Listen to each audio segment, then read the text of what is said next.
সকলোকে নমস্কাৰ তথা স্বাগতম। আজি আমি পঢ়িম ষষ্ঠ শ্ৰেণী গণিতৰ দ্বিতীয় ভাগত থকা পাঠ নম্বৰ 9 আৰু পাঠৰ নামটো হ'ল তথ্যৰ ব্যৱহাৰ, যাক ইংলিছত কোৱা হয় ডাটা হেণ্ডেলিং। এতিয়া চোৱা, এই পাঠত থকা অনুশীলনীটো কৰাৰ আগতে এই পাঠটোৰ ভিতৰত থকা কেইটামান প্ৰশ্ন আছে, সেই প্ৰশ্নখিনি আগতে আমি সমাধান কৰি লওঁ। চোৱা, ইয়াত এখন টেবুল দিয়া আছে আৰু যাক অসমীয়াত কি বুলি কোৱা হয়, তালিকা বুলি কোৱা হয়। এতিয়া চোৱা, তালিকাত কি আছে চোৱা, ইয়াত কেইটামান ফল মূলৰ নাম দি আছে, ইয়াত দাগ চিহ্ন দি আছে আৰু ইয়াত ছাত্ৰ ছাত্ৰীসকলৰ সংখ্যা দি আছে, কোনে কিমান ফল মূলখিনি ভাল পায়। এতিয়া চোৱা, বানানা ভাল পায় কিমানজনে? 11জনে ভাল পায়। আকৌ আপেল ভাল পায় 6জনে, জেকফ্ৰুট ভাল পায় 3জনে, মেংগো ভাল পায় 4জনে, ব্লেকবেৰী ভাল পায় 6জনে। এতিয়া চোৱা, বানানাটো কিমানজনে ভাল পায়? 11জনে ভাল পায়, হয়নে? এই 11জনে যে ভাল পায় সেইটো আমি দাগ চিহ্ন হোৱাত কেনেকৈ দেখাম? চোৱা, কেনেকৈ দেখাইছে? 1 2 3 4 আৰু 5 নম্বৰ সময়ত কি কৰিছে? এই মাজত এনেকৈ কাটি দিব লাগে 5, তাৰপিছত 6 7 8 9, আকৌ 10 হৈছে নহয়, এনেকৈ কাটি দিব লাগিব। তাৰপিছত আৰু একে 11, তেনেকৈ ইয়াত যিহেতু 6 আছে, ইয়াত কি কৰিলে 6খন দাগ চিন দিছে, হয়নে? আৰু চোৱা, অসমীয়াত কি কৰিছে? ফল মূলখিনিৰ নাম দিয়া আছে, চোৱা, কল, আপেল, কঁঠাল, আম, জামু, আৰু দাগ চিহ্ন দিছে আৰু ছাত্ৰ ছাত্ৰীৰ সংখ্যা কোনে কিমান ফল মূল ভাল পায় সেইখিনি ইয়াত দিয়া আছে। চোৱা, কল ভাল পায় 11জনে, আপেল ভাল পায় 6জনে, কঁঠাল ভাল পায় 3জনে, আম ভাল পায় 4জনে, জামু ভাল পায় 6জনে। এতিয়া চোৱা, ইয়াত কি কৈছে? চোৱা, প্ৰশ্নটো কি আছে? চোৱা, কৈছে answer the following questions from the above table, অৰ্থাৎ এই টেবুলখন চাইছে আমি তলৰ প্ৰশ্নখিনিৰ উত্তৰ দিব লাগে। ইয়াত এক নম্বৰটো কি হৈছে? Which fruit is the most favourite fruit of the student, আৰু অসমীয়াত কৈছে যে কোনবিধ ফল ছাত্ৰ ছাত্ৰীসকলৰ আটাইতকৈ বেছি প্ৰিয়। চোৱা, আটাইতকৈ বেছি কোনটো ফল মূল ভাল পায় সিহঁতে? 11জনে ভাল পায় কি পায়? কল। অৰ্থাৎ এই 1 নম্বৰটো আমি যদি অসমীয়াত লিখিবলৈ যাওঁ, উত্তৰটো কি হ'ব? কল। আৰু ইংলিছত লিখিলে কি হ'বগৈ? বানানা, হয়নে? আৰু ইয়াত লিখি দিয়া আছে বানানা। এইটো হ'ল আমাৰ 1 নম্বৰটো এনচাৰ। তাৰপিছত 2 নম্বৰটো কি হৈছে? চোৱা, which two fruits are like by an equal numbers of students, আৰু অসমীয়াত কৈছে যে কোন দুবিধ ফল সমান সংখ্যক ছাত্ৰ ছাত্ৰী ভাল পায়। চোৱা, সমান কোন দুটা আছে? চোৱা, ইয়াতো 6 ইয়াতো 6 আছে, হয়নে? অৰ্থাৎ আপেল আৰু কি আছে? জামু, হয়নে? ইয়াত লিখি দিয়া আছে আপেল আৰু জামু। তোমালোকে পাৰিলে এই প্ৰশ্নৰ লগত মিলাই লিখিবা। আৰু চোৱা, ইয়াত ইংলিছত কি হ'বগৈ? ইংলিছত হ'ব যে আপেল এণ্ড ব্লেকবেৰী। ইয়াত হ'ব 2 নম্বৰটো এনচাৰটো হ'ব Apple, APPL, Apple, AND BlackBerry, BLACK black, BERRY BlackBerry. 3 নম্বৰটো কি কৈছে? চোৱা, প্ৰশ্ন can you represent the data of the table by a bar diagram, আৰু অসমীয়াত কৈছে তালিকাখনৰ তথ্যখিনি দণ্ডচিত্ৰৰ সহায়ত দেখুৱাব পাৰিবানে? চোৱা, কেনেকৈ কৰিব লাগিব। প্ৰথমে যেতিয়া আমাক কি কৰিব দিছে? দণ্ডচিত্ৰ আঁকিব দিছে, হয়নে? দণ্ডচিত্ৰ আঁকিব দিলে কি কৰিব লাগিব? প্ৰথমে এই চাইডৰ পৰা এনেকৈ এখন আঁচ দি ল'বা, তাৰপিছত এনেকৈ চিধাকৈ এখন আঁচ দি ল'বা ওপৰৰ ফালে, পথালিকৈ আৰু চিধাকৈ এখন আঁচ দিবা।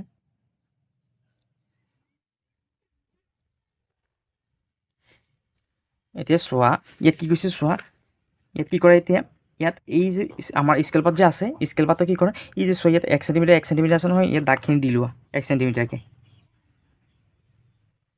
চোৱা, ইয়াৰ পৰা ধৰি ইয়াৰ পৰা ইয়াত 1 চেণ্টিমিটাৰ, 2 চেণ্টিমিটাৰ, 3 4 5 6 7 8 9 10 11 12 তাৰপিছত 13 14লৈকে দিলোঁ আমি।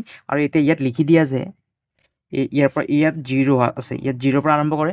0ৰ পিছত কিমান হ'ব? 1 2 3 4 5 চেণ্টিমিটাৰ, 6 চেণ্টিমিটাৰ, 7, তাৰপিছত 8 9 10 11 12 13 14। আৰু এই চাইডে আমি কি লিখিম? নাম্বাৰ অফ ষ্টুডেণ্ট কিমান আছে সেই সংখ্যাখিনি আমি ইয়াত লিখিম। ইয়াত এই চাইডে লিখি দিয়া যেন NUMBERS numbers of students, STUDENTS students. আৰু অসমীয়াত হ'ব যে ছাত্ৰ ছাত্ৰীৰ সংখ্যা। এই চাইডে আমি কি লিখিম? অসমীয়াত লিখিলে লিখিবা যে ছাত্ৰ ছাত্ৰীৰ সংখ্যা, ছাত্ৰ ছাত্ৰীৰ সংখ্যা। এই সংখ্যাকেইটা আমি এই চাইডে লিখিম। আৰু তলফালে আমি কি লিখিম? নেম অফ ফ্ৰুটছ, অৰ্থাৎ ফল মূলৰ নাম লিখিম। এই তলফালে কি লিখিম? আমি name of fruits, FRUITS fruits. আৰু অসমীয়াত হ'ব যে অসমীয়াত হ'ব ফলৰ নাম, ফলৰ নাম। এতিয়া চোৱা, মই ইয়াত কলমেৰে আঁকি দিছোঁ, তোমালোকে কিন্তু কি কৰিবা? পেঞ্চিলেৰে আঁকিবা। চোৱা, প্ৰথম কি আছে? চোৱা, বানানা কিমানজনে ভাল পায়? 11জনে ভাল পায়, হয়নে? অৰ্থাৎ চোৱা, ইয়াত কি কৰা? এই 11লৈকে, এই যে 11টো দেখিছা নহয়, 0ৰ পৰা যে 11, 0ৰ পৰা 11লৈকে কি কৰা? আঁচডাল দিয়া, 0ৰ পৰা 11, 0ৰ পৰা 11লৈকে আঁচডাল দিয়া। এতিয়া আমি দণ্ডচিত্ৰ আঁকি আছোঁ 11। আৰু ইয়াত কি কৰে এই 11লৈকে চোৱা 11 সমান হৈছে হয়নে, অৰ্থাৎ এতিয়া কি কৰে এইটো মিলাই দিয়ে আৰু ইয়াত চোৱা ইয়াত কিমান 11 বুলি লিখি দিয়ে আৰু এইটো কি এইটো হ'ল বানানা হয়নে, এই তলত বানানা বুলি লিখি দিয়ে BANANA বানানা। তাৰপিছত কি লিখি আছে আপেল, আপেল কিমানজনে ভাল পায় 6জন, এতিয়া 6লৈকে দিয়া 6লৈকে 8ডাল দিয়া 6 এইটো 6 আছে হয়নে, ইয়াৰ পৰা ইয়াত 6 এইটো হ'ল 6জন, 6জনে কি ভাল পায় আপেল ভাল পায় হয়নে, ইয়াত 6 বুলি লিখি দিয়া আৰু ইয়াত এইটো হ'ল আপেল APPLE আপেল। তাৰপিছত কি আছে জেক ফ্ৰুট, জেক ফ্ৰুট কিমানজনে ভাল পাই চোৱা 3, অৰ্থাৎ এই 3লৈকে কি কৰিব লাগিব 1 2 3 লিখি আছে এই 3লৈকে 8ডাল দিব লাগিব আমি হয়নে, আৰু ইয়াতে কি কৰে 1 2 3লৈকে 8ডাল দি দিয়ে 3লৈকে 8ডাল দিয়ে আৰু এইটো মিলাই দিয়ে ইয়াত 3 বুলি লিখি দিয়া আৰু এইটো কি জেক ফ্ৰুট, ইয়াত জেক ফ্ৰুট বুলি লিখি দিয়া JECK jack FRUIT jackfruit. তাৰপিছত কি আছে চোৱা মেংগো, মেংগোটো কিমানজনে ভাল পায় 4জনে, অৰ্থাৎ 4লৈকে 8ডাল হ'বগৈ আমাৰ 4লৈকে দিয়া এইটো স্কেলত 1 2 3 4লৈকে দি দিয়ে 4 4 আৰু ইয়াত 4 বুলি লিখি দিয়া আৰু এইটো কি মেংগো MANGO ফলটোৰ নাম কি মেংগো বুলি লিখি দিয়া আৰু তাৰপিছত কি আছে চোৱা ব্লেকবেৰী, ব্লেকবেৰী কিমানজনে ভাল পায় 6জন, অৰ্থাৎ ই 6 সমান হ'বগৈ হয়নে, ইয়াত চোৱা 6লৈকে লোৱা 6 চেণ্টিমিটাৰ লোৱা স্কেল পাত এতিয়া আঁকি দিয়ে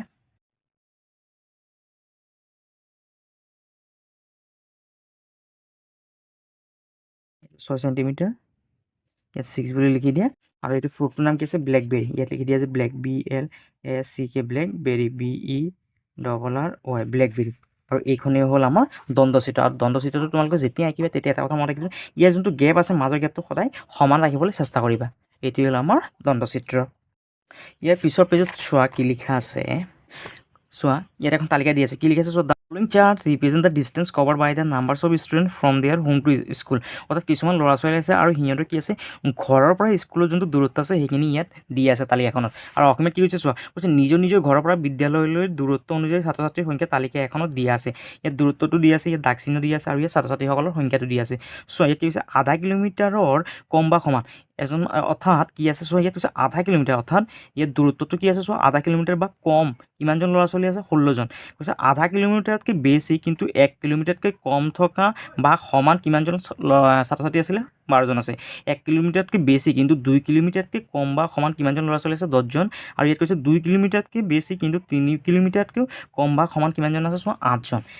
আৰু এতিয়া চোৱা প্ৰথমে ইংলিছত চাই লোৱা 1 নম্বৰ প্ৰশ্নটো কি কৈছে which category of distance has been covered by most of the student, আৰু অসমীয়াত কৈছে যে আটাইতকৈ বেছি ছাত্ৰ ছাত্ৰী কিমান কিলোমিটাৰ দূৰৰ ভিতৰত আছে, চোৱা আটাইতকৈ ইয়াত চবতকৈ বেছি কোনটো আছে চোৱা ইয়াত আছে 12 এইটো আছে 16 হয়নে, আৰু এইটো দূৰত্বটো কিমান আছে চোৱা দূৰত্ব কিমান আছে আধা কিলোমিটাৰৰ কম বা সমান, অৰ্থাৎ ইয়াৰ এনচাৰটো হ'ব কি আধা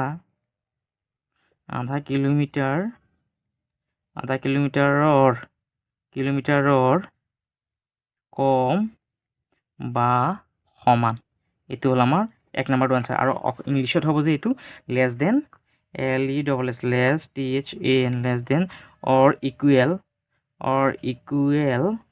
টু হাফ কিলোমিটাৰ, এইটো লিখি দিবা টু ইয়াত লিখিবা 2 হাফ কিলোমিটাৰ। এইটো যদি আমি যদি বহীখনত লিখিবলৈ যাওঁ 1 নম্বৰটো আনচাৰ নম্বৰ 1ৰ সলিউশ্যন এইটো হ'ব যে less LESS less THAN than or equal EQUAL equal to half HALF half kilometre, এইটো হ'লে আমাৰ 1 নম্বৰটোৰ আনচাৰ।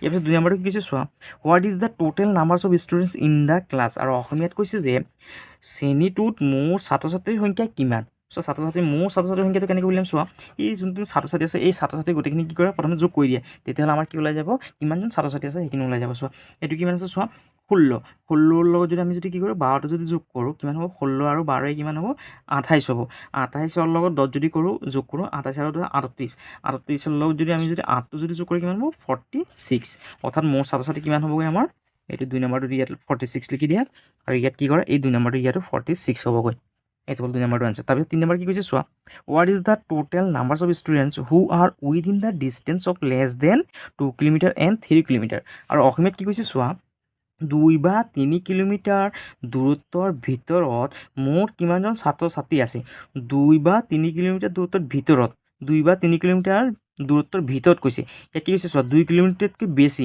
2 কিলোমিটাৰতকৈ যেহেতু বেছি বুলি কৈছে তাৰমানে এইকেইটা নহ'বগৈ হয়নে এইকেইটা কি কৈছে চোৱা 1 কিলোমিটাৰত বেছি কিন্তু 2 কিলোমিটাৰতকৈ কম আমাৰ ইয়াত কি কৈছে চোৱা 2 বা 3 কিলোমিটাৰ দূৰত্বৰ ভিতৰত থকা যেহেতু ইয়াৰ পৰা হ'ব হয়নে যেহেতু 2 কিলোমিটাৰতকৈ কম বুলি কৈছে এইটো 2 কিলোমিটাৰতকৈ কম আছে এইটো 2 কিলোমিটাৰতকৈ কম আছে আৰু এইকেইটাও কি আছে 2 কিলোমিটাৰতকৈ কম অৰ্থাৎ কিমান হ'ব এই তিনিটা যোগ কৰিলে কি হ'ব আমাৰ এনচাৰটো ওলাই যাব হয়নে অৰ্থাৎ চোৱা 16 আৰু 12 কিমান হ'ব 28 28 আৰু 10 কিমান 38 অৰ্থাৎ ইয়াৰ যোনটো এনচাৰ হ'ব 3 নম্বৰটো সেইটো কিমান হ'ব 38 আৰু 3 নম্বৰটোৰ আনচাৰ ইয়াত লিখি দিয়া আছে 38 এইটো হ'ল আমাৰ আনচাৰ তাৰপিছত চোৱা how many students comes to school covering অৰ্থাৎ ইয়াত 38 ষ্টুডেণ্টছ বুলি লিখি দিবা ষ্টুডেণ্টছ আৰু অসমীয়াত লিখিবা যে 38জন ছাত্ৰ ছাত্ৰী তাৰপিছত 4 নম্বৰটো কি হৈছে how many students come to school covering more than half a kilometre of distance আৰু অসমীয়াত কৈছে যে আধা কিলোমিটাৰতকৈ বেছি দূৰত্বৰ পৰা কিমানজন ছাত্ৰ ছাত্ৰী বিদ্যালয়লৈ আহে আধা কিলোমিটাৰ চোৱা ইয়াত প্ৰথম লিখি আছে আধা কিলোমিটাৰৰ কম বা সমান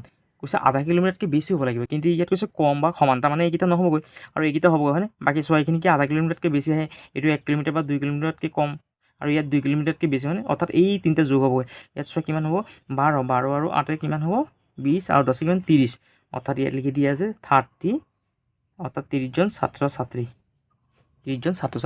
আৰু ইয়াত হ'ব যে 4 নম্বৰটো ইয়াত লিখি দিবা যে 30 ষ্টুডেণ্টছ STUDENTS 30 ষ্টুডেণ্টছ এইটো হ'ল আমাৰ আনচাৰ 4 নম্বৰটো ইয়াৰ পিছত 5 নম্বৰটো চোৱা কি কৈছে how many student come to school covering less than 2 kilometre of distance আৰু অসমীয়াত কৈছে যে 2 কিলোমিটাৰতকৈ কম দূৰত্বৰ পৰা কিমানজন ছাত্ৰ ছাত্ৰী বিদ্যালয়লৈ আহে 2 কিলোমিটাৰতকৈ কম হ'ব লাগিব চোৱা 2 কিলোমিটাৰতকৈ কম ক'ত আছে ইয়াত আছে হয়নে আধা কিলোমিটাৰ আছে ইয়াত তাৰমানে এইটো হ'বগৈ ইয়াত কি লিখি আছে চোৱা আধা কিলোমিটাৰতকৈ বেছি কিন্তু 1 কিলোমিটাৰতকৈ কম যিহেতু 2 কিলোমিটাৰতকৈ আমাৰ কম লাগে তাৰমানে এইটো হ'ব হয়নে কৈছে 1 কিলোমিটাৰতকৈ বেছি কিন্তু 2 কিলোমিটাৰতকৈ কম বা সমান 2 কিলোমিটাৰতকৈ কম আছে ইয়াতো তাৰমানে এইটো হ'ব অৰ্থাৎ এই তিনিটা যোগ কৰা এই তিনিটা যোগ কৰিলে কিমান হ'ব চোৱা 16 আৰু 12 কিমান হ'ব 28 আৰু 10 কিমান 38 অৰ্থাৎ ইয়াত কি কৰা 38 ছাত্ৰ ছাত্ৰী হ'বগৈ ছাত্ৰ ছাত্ৰীয়ে কি কৰে 2 কিলোমিটাৰতকৈ কম দূৰত্বত কি আছে সিহঁতৰ ঘৰখন আছে বিদ্যালয়ৰ পৰা আৰু ইয়াত কি কৰা লিখি দিয়া 5 নম্বৰটো লিখিবা যে 38 ষ্টুডেণ্টছ যদি আমি লিখিবলৈ যাওঁ বহীত কিমান হ'ব চোৱা নাম্বাৰ 5ৰ সলিউশ্যন এইটো হ'ব 38 ষ্টুডেণ্টছ STUDENTS ষ্টুডেণ্টছ এইটো 6 নম্বৰটো কি কৈছে চোৱা is there any student who come to school covering more than 3 kilometre of distance আৰু অসমীয়াত চোৱা কি কৈছে 3 কিলোমিটাৰতকৈ বেছি দূৰত্বৰ পৰা বিদ্যালয়লৈ অহা ছাত্ৰ ছাত্ৰী আছেনে অৰ্থাৎ কি হ'ব লাগিব 3 কিলোমিটাৰতকৈ বেছি হ'ব লাগিব চোৱাচোন তালিকাখন চাই লোৱা কৈছে ইয়াত কি কৈছে চোৱা 2 কিলোমিটাৰতকৈ বেছি কিন্তু 3 কিলোমিটাৰতকৈ কম বা সমান ইয়াত কৈছে 3 কিলোমিটাৰতকৈ বেছি দূৰত্বত আছে নেকি ল'ৰা ছোৱালী চোৱাচোন আছে নেকি যিহেতু নাই 3 কিলোমিটাৰতকৈ দূৰত্বৰ বেছি তাৰমানে ইয়াত কি হ'ব এনচাৰটো নাম্বাৰ 6ৰ যোনটো সলিউশ্যন সেইটো হ'ব ইয়াত অসমীয়াত লিখি দিবা যে নাই নাই আৰু ইংলিছত লিখি দিবা যে এইটো ইংলিছত হ'ব যে ন' বা নীল বুলি লিখি দিবা ন' বা নীল এইটো হ'ল আমাৰ 6 নম্বৰটো আনচাৰ ইয়াৰ পাছত তাৰ নেক্সট পেজলৈ যোৱা চোৱা ইয়াত কি লিখা আছে কৈছে ডু ইট ইয়ৰ চেল্ফ কৈছে নিজে কৰা ইয়াত চোৱা কি আছে বিদ্যালয়ৰ বাগিচাত ফুলি থকা ফুলবোৰ চোৱা এতিয়া ফুলৰ নাম অনুযায়ী দাগ চিহ্ন ব্যৱহাৰ কৰি এখন তালিকা প্ৰস্তুত কৰা আৰু ইংলিছত কৈছে যে look at the flowers blooming in the school garden prepare a chart according to the name of the flowers using the tally marks ইয়াত কি কৈছে চোৱা জাস্মিন মানে বেলি ফুল চোৱা কেইটা আছে চোৱা ইয়াত গন্তি কৰি লোৱা 1 2 3 4 5 6 7 8 9 10 অৰ্থাৎ ইয়াত দাগ চিহ্ন দিব লাগে 10খন তো দাগ চিহ্ন কেনেকৈ দিম 1 2 3 4 5 5খনলৈ এনেকৈ কাটি দিব লাগে 6 7 8 9 10 আকৌ আছে জবা আছে কেইটা চোৱা 1 2 3 4 5 6 অৰ্থাৎ ইয়াত কি কৰে 6খন দাগ চিহ্ন দিয়ে 1 2 3 4 5 6 ডালিয়া হ'ল এইকেইটা এটা আছে চোৱা 1 2 3 4 5 6 1 2 3 4 5 6 আৰু চোৱা ৰোজ মানে গোলাপ কেইটা আছে চোৱা 1 2 3 4 5 6 7 8 অৰ্থাৎ ইয়াত কি কৰে 8খন দাগ চিহ্ন দিয়ে 1 2 3 4 5 6 7 8 আৰু ইয়াতে কি কৰে ইংলিছতো দি লোৱা জাস্মিন কেইটা আছে চোৱা জাস্মিন আছে 4 4 8 9 10টা 1 2 3 4 5 6 7 8 9 10 চাইনা ৰোজ মানে হ'ল জবা কেইটা আছে চোৱা 1 2 3 4 5 6টা ইয়াত কি কৰা 1 2 3 4 5 6 6খন দাগ চিহ্ন দিয়ে ডালিয়া আছে 6টা 1 2 3 4 5 6 ৰোজ আছে কেইটা ৰোজ আছে 8টা 1 2 3 4 5 6 7 8 এতিয়া চোৱা ইয়াত যে প্ৰশ্নখিনি আছে এই প্ৰশ্নখিনিৰ উত্তৰ দিব লাগে which flower is blooming the most অৰ্থাৎ অসমীয়াত কৈছে যে কোনবিধ ফুল আটাইতকৈ বেছিকৈ ফুলি আছে কোনটো চোৱা চবতকৈ বেছি আছে চোৱা ইয়াত চোৱা কোনটো আছে আমি দেখিবলৈ পাইছোঁ জাছমিন হয়নে অৰ্থাৎ আমি ইয়াত লিখি দিব পাৰি যে চোৱা যদি আমি যদি লিখোঁ এইটো 1 নম্বৰ বুলি ধৰি লৈছোঁ আমি এইটো যদি প্ৰথম যোনটো প্ৰশ্ন সেইটোত কি হ'বগৈ লিখিম দিম যে জাছমিন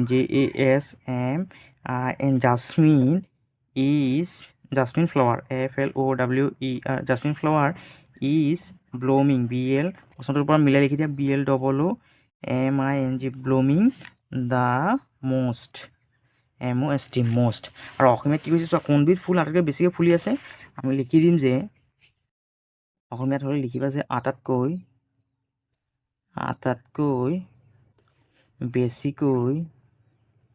বেছিকৈ ফুলি থকা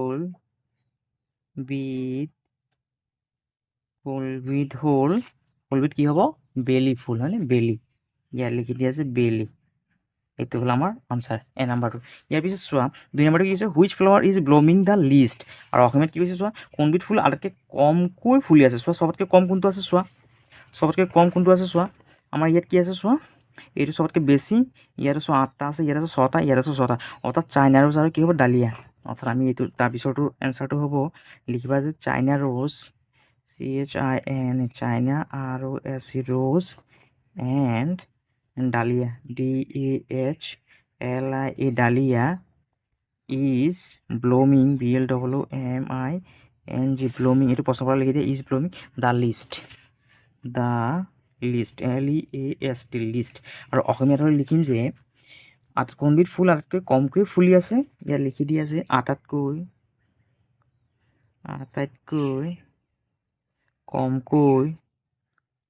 কমকৈ ফুলি থকা ফুলবিধ হ'ল কি আছে চোৱা জবা আৰু কি হ'ব ডালিয়া জবা আৰু ডালিয়া এইটো হ'ল আমাৰ 2 নম্বৰটোৰ আনচাৰ ইয়াৰ পিছত 3 নম্বৰটো চোৱা প্ৰশ্নটো কি কৈছে which flowers R blooming in equal numbers অৰ্থাৎ সমানে ফুলি থকা ফুল দুবিধৰ নাম লিখিব দিছে কি ফুল সমান সংখ্যক ফুলি আছে চ' ইয়াত কোন দুটা ফুল আমি সমান দেখিবলৈ পাইছোঁ আকৌ এই জবা আৰু ডালিয়াটো দেখিছোঁ হয় অৰ্থাৎ আমি ইংলিছত লিখিম যে একেই হ'ব এইটো নিচিনা China China ROS rose AND and dahlia is blooming BLOOMING blooming আৰু কৈছে in equal number EQUAL NUMBERS numbers আৰু অসমীয়াত হ'লে লিখিম যে কৈছে কি ফুল সমান সংখ্যক ফুলি আছে লিখি দিম যে জবা আৰু ডালিয়া ফুল সমানভাৱে ফুলি আছে ডালিয়া ফুল সমান সংখ্যক ফুলি আছে এইটো হ'ল আমাৰ 3 নম্বৰটোৰ আনচাৰ এইবাৰ 4 নম্বৰটো কি কৈছে চোৱা what is the total number of flowers blooming আৰু অসমীয়াত কৈছে যে ফুলি থকা মুঠ ফুলৰ সংখ্যা কিমান ইয়াত চোৱা ইয়াত আছে কেইটা 10টা হয়নে 10 আৰু ইয়াত আছে কেইটা 6টা 10 আৰু 6 16 16 লগত ইয়াত আছিলে 6টা 16 আৰু 6 22 22ৰ লগত 6 ইয়াত আছে কিমান 8 22 আৰু 8 কিমান হ'ব 30 অৰ্থাৎ ইয়াত কিমান হ'ব 30টা 30টা লিখিবলৈ দিবা আৰু ইয়াত লিখি দিবা যে 30 ফ্লাৱাৰ্ছ FLOWERS 30 ফ্লাৱাৰ্ছ এইটো হ'ল আমাৰ 4 নম্বৰটো আনচাৰ ইয়াৰ পিছত নেক্সট পেজত চোৱা ইয়াত আন এখন টেবুল দিয়া আছে আৰু এই টেবুলখন চাইছে আমি কি কৰিব লাগিব ইয়াত তলত যে প্ৰশ্নখিনি আছে এই প্ৰশ্নখিনিৰ উত্তৰ দিব লাগিব চোৱা এই টেবুলখন কি লিখা আছে চোৱা look at the table given below which শ্ব'জ the different days on which 260 student of a school ইয়াৰ বৰ্ণ অৰ্থাৎ টোটেল যোনটো ল'ৰা ছোৱালী সেইটো কিমান আছে চোৱা 260 আৰু অসমীয়াত কি কৈছে চোৱা কোনো এটা শ্ৰেণীত 260গৰাকী ছাত্ৰ ছাত্ৰীৰ কোনটো বাৰত কিমানজনৰ জন্ম হৈছিল তলৰ তালিকাখনত চাওঁ আহা চোৱা সোমবাৰে কিমানজনৰ জন্ম হৈছিলে 40জনৰ মঙ্গলবাৰে 40 জন, বুধবাৰ 10 জন, বৃহস্পতিবাৰ 70 জন, শুক্ৰবাৰ 20 জন, শনিবাৰে 30 জনৰ জন্ম হৈছে, দেওবাৰে 50 জনৰ জন্ম হৈছে। আৰু ইয়াত কি কৈছে চোৱা, এই এনেকুৱাকৈ যদি এজন মানুহ বুজায়, এই এজন অৰ্থাৎ এখন এনেকুৱাকৈ চিত্ৰ দিয়া মানে কি বুজিব লাগিব, এজন মানুহে কি বুজাইছে 10গৰাকী ছাত্ৰ বা ছাত্ৰীক বুজাইছে, অৰ্থাৎ এই ছবিখনে কি বুজাইছে 10জন ছাত্ৰ ছাত্ৰীক বুজাইছে। ইয়াত চোৱা 10, 20, 30, 40, 50 হয়নে, ইয়াত কিমান আছে চোৱা 50। এতিয়া চোৱা প্ৰশ্নটো কি কৈছে, let us answer from the table above, অৰ্থাৎ ওপৰৰ পৰা এই যোনখন টেবুল দি আছে এই টেবুলখন চাইছে তলৰ প্ৰশ্নখিনি উত্তৰ কৰিব লাগে। ইয়াত কি কৈছে চোৱা, which day the least number of students were born, আৰু অসমীয়াত কৈছে আটাইতকৈ কম ছাত্ৰ ছাত্ৰী জন্ম হোৱা বাৰটো কি, চবতকৈ কম চোৱা ইয়াত কোনটো আছে, 50, 30, 20, 70, 10 হয়নে, আমি দেখিবলৈ পাইছোঁ 10টো চবতকৈ কম, অৰ্থাৎ কি বাৰ চোৱা, এইটো বুধবাৰ, ইয়াত লিখি দিয়া আছে বুধবাৰ। তোমালোকে পাৰিলে এই প্ৰশ্নটোৰ লগত মিলাই লিখিবা, মই ডাইৰেক্ট লিখি দিছোঁ। আৰু ইয়াত কি হ'বগৈ চোৱা 10 ক'ত আছে চোৱা, কোনটো বাৰত আছে, ৱেডনেছডে হয়নে, এতিয়া ইয়াত লিখি দিয়া আছে ৱেডনেছডে। তাৰপিছত 2 নম্বৰটো কি চোৱা, how many number of students born on Thursday, আৰু কৈছে বৃহস্পতিবাৰ জন্ম হোৱা ছাত্ৰ ছাত্ৰীৰ সংখ্যা কিমান, বৃহস্পতিবাৰে চোৱা কিমানজন জন্ম হৈছে, 70 জন হয়নে, অৰ্থাৎ ইয়াত লিখি দিয়া আছে 70। আৰু ইয়াত চোৱা কিমান লিখিবা চোৱা 70 জন জন্ম হৈছে, অৰ্থাৎ ইয়াত লিখি দিয়া আছে 70। তাৰপিছত 3 নম্বৰটো কৈছে what is the total number of students born on Saturday and Sunday, Saturday আৰু ছানডে, ছেটাৰডে মানে শনিবাৰ আৰু দেওবাৰে জন্ম হোৱা মোৰ ছাত্ৰ ছাত্ৰী কিমান হ'ব চোৱা, শনিবাৰে জন্ম হৈছিলে 30 জনৰ আৰু দেওবাৰে জন্ম হৈছিলে 50 জনৰ, অৰ্থাৎ 50 আৰু 30 দুটা মিলি কিমান হ'বগৈ 80, ইয়াত হ'বগৈ 80।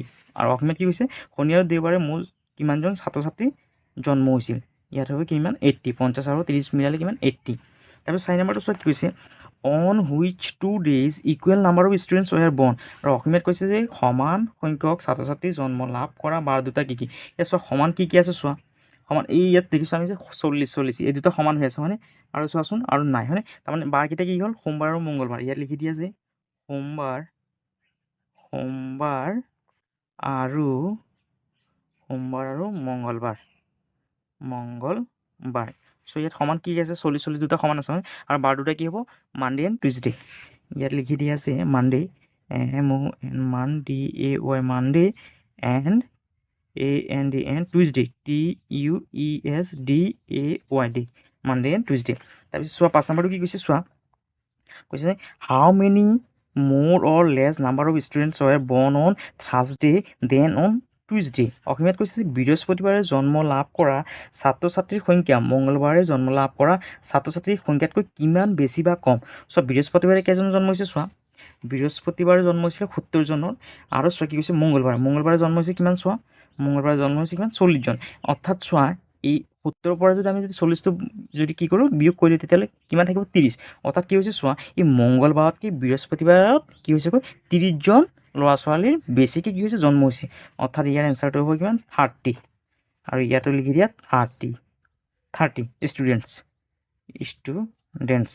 ইয়াত হ'ব 30 জন ছাত্ৰ ছাত্ৰী, 30 জন ছাত্ৰ ছাত্ৰীৰ জন্মটো কি হৈছে মঙলবাৰৰ তুলনাত কি হৈছে বৃহস্পতিবাৰে বেছি হৈছে। তাৰপিছত 5 নম্বৰ প্ৰশ্নটো চোৱা কি হৈছে, অন হুইচ ডেইজ 5 মোৰ দেন 5 ষ্টুডেণ্টছ ৱেৰ বৰ্ণ, ইয়াত 5 নহয় এইটো 50 হ'ব, 50 ইয়াত কি কৰা এইটো 50 বনাই দিবা।